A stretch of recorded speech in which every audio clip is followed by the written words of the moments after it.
ভাবি, আমি তাই ভাবি কোথায় গেল? যা পড়তে বস। দোলনায় ঝুলছিস তুই? বইগুলো নিয়ে এলি কেন? মা, বই তো তুমি জোর করেছো বলে নিয়ে এসেছি, নাকি পড়ার জন্য নিয়ে এসেছি? মানেটা কি? ঘুরতে এসে সারাদিন ঘুরবি নাকি, পড়বি না? হ্যাঁ, ঘুরতে এসে সারাদিন ঘুরবোই তো। বাড়ি গিয়ে পড়ে নেবো, মা টেনশন করো না। এই কথা না, পড়তে চল। দূর, ঘুরতে এসে পড়াবে। কখন থেকে তো পুলের সাইডের চেয়ারেই বসে আছি, একটু নামি না মা, কি দারুণ ফুল দেখো। এই তোকে পুলের ধারে বসতে দিয়েছি, এই অনেক। তুই হোটেলের ঘরে গিয়ে পড়তে বস। এই বিকাল বেলা এখন জলের মধ্যে নামবি, তবে তো ঠান্ডা লেগে বাড়ি গিয়েও 3 দিন পড়বি না। একদম যা, ঘরে চলে যা, গিয়ে পড়তে বসে যা। দূর, আমি যে কেন এলাম সেটাই বুঝতে পারছি না। বাবা চলো না, আমরা দুজন খেলি, দেখো না কি সুন্দর মাঠ। হ্যাঁ বাবা, আমরা তো ঘুরতেই এসেছি, চল খেলি। এরা আবার কি বলছে? আরে আমরা একটু খেলবো।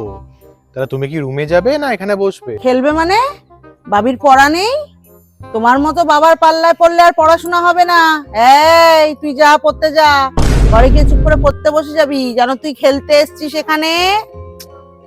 আরে তুমি এরকম করছো কেন? আমরা যখন রিল্যাক্স করতেই এসেছি, একটু খেলুক না। সকাল থেকে দেখছি তোমার পিছনে পড়ে আছে পড়া নিয়ে, সারা বছরই তো পড়ে। রিল্যাক্স করতে এসছে, থাক না। তুমি বুঝবে না, বল দে। যা, হোটেল রুমে গিয়ে পড়তে বসে যা। ঠিক আছে মা, আমি এখন হোটেল রুমে যাচ্ছি, আর আমি এখন পড়বো। তোমরা যখনই যেখানে ঘুরতে যাবে আমাকে ডাকবে না, তোমরা দুজনে মিলে ঘুরে আসবে। কেন কি আমার তো মনে হচ্ছে আমি কোনো হোস্টেলে এসেছি, আমার তো মনেই হচ্ছে না যে আমি ঘুরতে এসেছি। আর এই যে বাবা, তুমি তুমি আমাকে ডাকবে না, আমি চলে যাচ্ছি। আরে বাবা যাস না, আমি ঠিক মাকে ম্যানেজ করে নেবো।